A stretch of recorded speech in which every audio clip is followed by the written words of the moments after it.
Okay, it's part 3. We're gonna try and get through this without the battery dying. Hi, welcome back to another episode of the Marathon. My name's Mare, and I'm happy to have you here.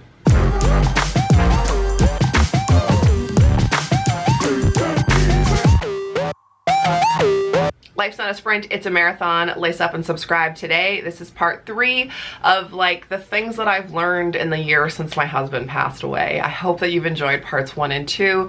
Like I said in those videos, this is just notes that I made on my phone one day as we were nearing the 1-year anniversary of Jeremy passing, and I'd had this question: what did you learn? This is what we're talking about.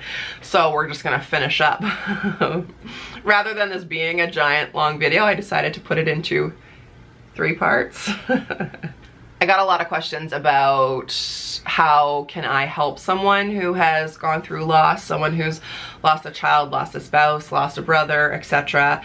And I don't know what to do, Mare, and I feel so helpless and I don't know what to do. So the things that really helped me, I have a video that's called The Week My Husband Passed Away, and in that I talk about things my friends did, but I'll give you a few of them. I had friends come in and clean my house. That was amazing. I had another friend who paid, well, actually a few friends who paid for my house cleaner to return, and then a few of her days. So I had someone cleaning the house like 2 years before Jeremy died, but then when I quit my job at Sun FM and went out on my own, I felt like that wasn't an expense I could afford. She's now back in my life. So I had some friends pay for a few of her sessions to clean my house, because honestly, like, that's just never something that I ever could have imagined adding to my plate. Like, I can tidy, minimum, that's it. So that was really helpful. People who brought over food, brought over coffee, and I still appreciate that. Lots of people are there right at the beginning, but then, like Janice, the woman who hosted Jeremy's funeral, she said, like, check in 3 months, check in 6 months, check in a year, and she was right. Like, food is great. So take them like stuff they can just nuke, stuff they can heat up, nothing that they have to like do anything specific with that's difficult. If you're coming over, I liked a smoothie a lot. I think that's all I ate for the first week, and I can vividly remember friends like sticking it in front of my face and being like, you need to sip on this, and then an hour later being like, you need to take another sip, like, for sure. And don't be worried that you don't know what to say and you don't know what to do, but I mean, just say that, like, I don't know what to do, I don't know what to say, I'm here to help you, but try to think of something you can do.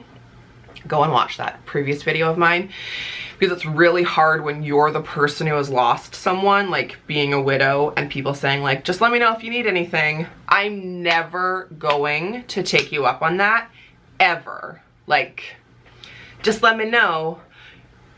Okay. Like, my friend Shan made me a spreadsheet of people who had offered specific things so that I could go back and reference it. And I probably only called upon like 5% of people because I didn't want to be a burden. I just didn't have the energy. Like, survival took all my energy. So offer something and then follow through with it. Childcare is super great. I had some women last summer who watched Thomas for me and wouldn't let me pay them ever. It was like I could maybe smuggle a bottle of wine into their purse, even for like an hour or two. It's so flipping helpful.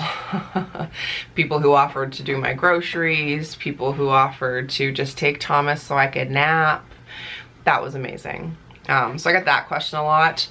And when you say like, I don't know what to do for this person, really take their cues. When you say you don't know what to do for someone, be mindful of their cues. Like, there was a point very early on where I had a lot of lovely people in my home who wanted to be here for me and wanted to grieve and wanted to be supportive, but it got really rowdy and it just got like so overwhelming, and like my friends are so in tune with me that they could just tell that I was like, this is too much, like it's too loud, it's too happy, like enough. So it's really good to, if you're in tune with the person who's lost someone, to try and anticipate their needs, or just ask them, like, do you need it to be quiet in here? Do you want us to leave? Like, what do you need? And if they don't know, decide for them. Like, my friend Leanne lived here for the first week. I never ever would have asked her to do that. You know, and then like my friend Shan flew in, Amber Lee was here, Alicia showed up one day with coffees, like Farmer showed up with groceries, like women came over and cleaned my house. Like, never would I ever have asked these people to do these things, but it's amazing. And it's still like, I could cry thinking of how like supported I felt. So in the last year, I've learned that that doesn't go away. That support is still necessary, and that's a really tough one for me. I, you know, would have moments of being like, I'm doing all the work and I'm still effing sad. How is this possible? Like, I go to therapy, I meditate, I sleep, I eat well, like I exercise, I think about it, I journal, I grieve. Like, how is this still sad? But it is, and that's okay. And that's really friggin' hard, that it's gonna take a while, and I'm sorry to be the one to tell you that if you are a few months behind me. But if you are a few months or a few years ahead of me, I know you're saying like, yeah, high five, that's correct. Like, my dad died when I was 19, and I remember someone saying to me that it took them 7 years to get over someone passing away, and I found that comforting. Like, okay, I can breathe, I can relax. It's not, I don't have to feel like I need to get over this and move on. There will be people in your life who will tell you that, or give you the impression that like, oh, it's been 6 months, like, you're good. Or like, you post a lot of things online, you're obviously fine. Nope. And that's okay. And that's okay. So it's okay. It's okay that you're still sad. It's okay. You know, I definitely struggled with that around the 1 year anniversary, because it really hit me hard for about 6 weeks. And I felt like it was such a shift backwards and a regression. And my therapist were like, it's just a hard time. You're gonna be like this, you know, you're like this, but you're going upwards, but you're still gonna have downwards, but at least you're on that upward trajectory, that it is getting easier. And it is for sure, like, for sure it's getting easier. But I still have moments where I'm sad, or something happens with Thomas. Yeah, for sure.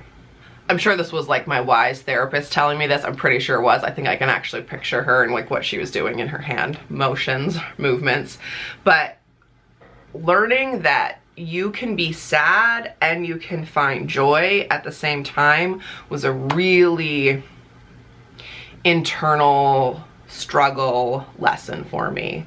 Like, I'm grieving and I'm sad and my husband died. How am I finding so much joy dancing, or being out with my friends, or laughing at a movie, or going on a vacation, or going to a concert? Like, I know, like, I went to a few concerts last year and I was so happy, and then at the same time being like, is this okay? Like, yes, yes, yes it is.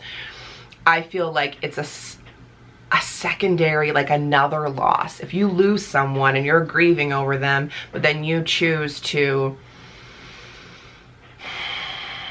live in that grief and live in that sadness and feel like you don't deserve to be happy, and feel like you don't deserve to move on, and feel like you are stuck in this place of sadness and victim and why me and depression, that's not doing anyone a service. That's not serving the person who's passed.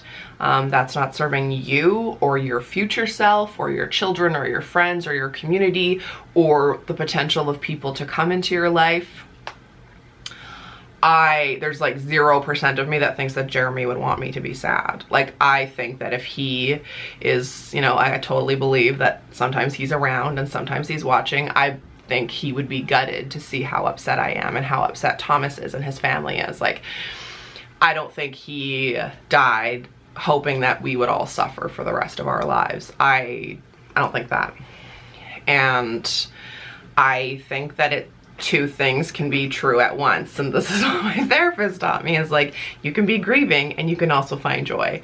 And That's been very helpful to me, to not feel guilty, like, oh, I better not go out, I don't want people to see me having fun, because I'm super mindful that people are watching me all the time, and like, oh, what if they see me having fun or having drinks or going to a concert or laughing or like talking to another guy? Are they gonna be like judging me? One, if people are judging you, like, no thank you. And two, it's okay.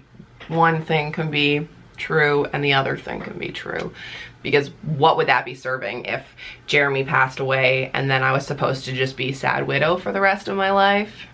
My doctor said to me pretty early on, I went in for an appointment, and he was like, I'm so happy you're not just staying home and wearing black and going inward. He's like, that's not serving anyone. And he's seen that with other women, like some cultures that's what you have to do, or some generations, but he was like, that would be such a disservice to you and to Jeremy and to Thomas and to everybody.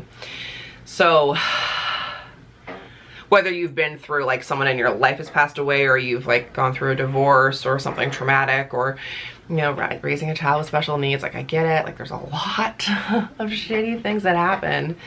But you can be sad, but you can also find good. And I think I'm gonna leave this trilogy on that note, because you've seen a lot of my sadness. For some reason, I'd like to turn the camera on when I'm crying and we talk about it. But you've also seen some joy, and you're gonna see more joy. And I hope that it's an inspiration to you, and like that it's a permission slip to you to find joy in your grief, because you deserve it. So thanks for watching. Please lace up and become a marathoner. Subscribe to my channel. Life's not a sprint, it's a marathon, and I would love it if you joined me on your marathon. If you ever have any questions, you can always leave them down below. You can join the Mareathoner Facebook group and ask them there, so you don't just have my opinion, you have the opinion of like 1,000 other people. You can DM me, etc. I love to get your questions, and I love that we're helping each other on this journey. So I hope you can find some joy, and I will see you in the next video. Bye.